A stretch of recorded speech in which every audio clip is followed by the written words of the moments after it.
Hi hello ಸಖಿ cooking ಕ್ಲೋಸಪ್ಗೆ ಸ್ವಾಗತ. ಇವತ್ತು ನಾವು ಮನೆಯಲ್ಲೇ ಸಾಫ್ಟ್ ಆ್ಯಂಡ್ ಸ್ಪಾಂಜಿಯಾಗಿ ಇಡ್ಲಿ ಹೇಗೆ ಮಾಡೋದಂತ ನೋಡ್ಕೊಳ್ಳೋಣ.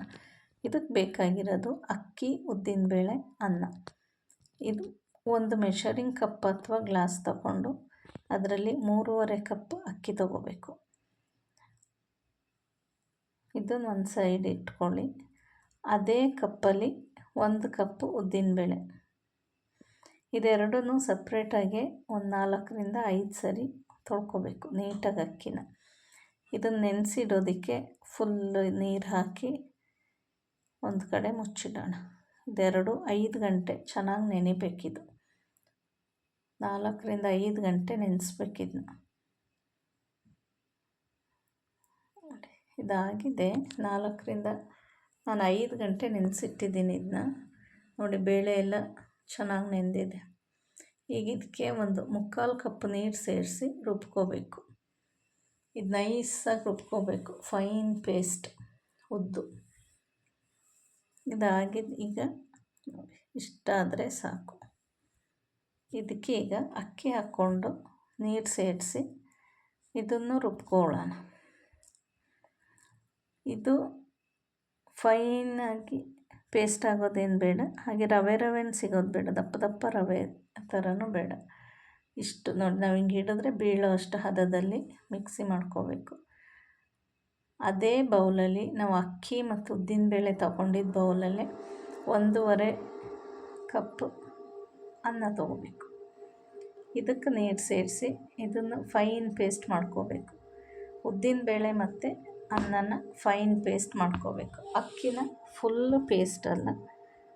ಹಾಗೆ ಈಗ 3 ಒಂದು ಪಾತ್ರೆಗೆ ಹಾಕ್ಕೊಂಡು ಈ ಥರ ಚೆನ್ನಾಗಿ ಒಂದು 4ರಿಂದ 5 ನಿಮಿಷ ಮಿಕ್ಸ್ ಮಾಡಬೇಕು. ಇದನ್ನು ನೋಡಿ, ಹೀಗೆ ಸಾಫ್ಟ್ ಆಗಬೇಕು, 3 ಮಿಕ್ಸ್ ಆಗಿ. ಇದು ನೋಡಿ ಆಗಿದೆ. ಇದನ್ನು ಒಂದು 12 ಅವರ್ಸ್ ಹಾಗೆ ಬಿಡಬೇಕು. ಸ್ವಲ್ಪ ಬಿಸಿ ಇರೋ ಜಾಗದಲ್ಲಿ ಎತ್ತಿಡಬೇಕು ಇದನ್ನ, ಸ್ಟವ್ ಅಕ್ಕಪಕ್ಕದಲ್ಲಿ. ಈಗ 12 ಅವರ್ಸ್ ಆಗಿದೆ. ಮಾರ್ನಿಂಗ್ ನಾನು ತೆಗಿತಾ ಇದ್ದೀನಿ. ನಾನು ಕಲಸಿಡುವಾಗ ನೋಡಿ ಅರ್ಧಕ್ಕಿಂತ ಕಡಿಮೆ ಇತ್ತು. ಇದೀಗ 3/4ಗಿಂತನೂ ಜಾಸ್ತಿ ಆಗಿದೆ, ಆಲ್ಮೋಸ್ಟ್ ಫುಲ್ ಆಗಿದೆ. ಇದಕ್ಕೆ ಉಪ್ಪು ಹಾಕಿ ಚೆನ್ನಾಗಿ ಮಿಕ್ಸ್ ಮಾಡ್ಕೋಬೇಕು. ನೋಡಿ, ಇದೆಲ್ಲ ನೀಟಾಗಿ ಮಿಕ್ಸ್ ಆಗಿ ನಾವು ಇಷ್ಟರಲ್ಲಿ ನಾವು ಇಡ್ಲಿ ಮಾಡೋ ಪಾತ್ರೆಗೆ ನೀರು ಹಾಕಿ ನೀರನ್ನ ಕುದಿಯೋಕ್ಕಿಡಬೇಕು.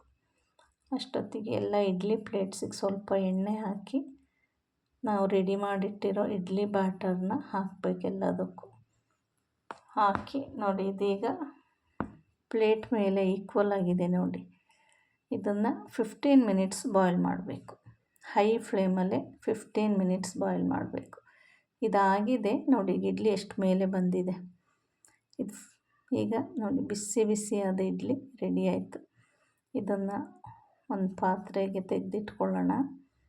ನಾನೊಂದು ಇಡ್ಲಿ ತೋರಿಸ್ತೀನಿ ಈಗ ಎಷ್ಟು ಸಾಫ್ಟಾಗಿದೆ ಅಂತ ಕಟ್ ಮಾಡಿ. ಈ ಇಡ್ಲಿ ಯಾವ ಅಕ್ಕಿಲಿ ಬೇಕಾದರೂ ಮಾಡ್ಕೋಬೇಕು, ಯಾವ ಅಕ್ಕಿಲಿ ಮಾಡಿದರೂ ಚೆನ್ನಾಗಿರುತ್ತೆ. ಇಡ್ಲಿ ಅಕ್ಕಿನೇ ಬೇಕು ಅಂತೇನಿಲ್ಲ. ನೋಡಿ, ಫುಲ್ಲು ಸ್ಪಾಂಜಿಯಾಗಿ ಸಾಫ್ಟಾಗಿದೆ. ಇದು ಸಾಂಬಾರು ಜೊತೆ, ಚಟ್ನಿ ಜೊತೆ ಸರ್ವ್ ಮಾಡಿ. Thank you for watching.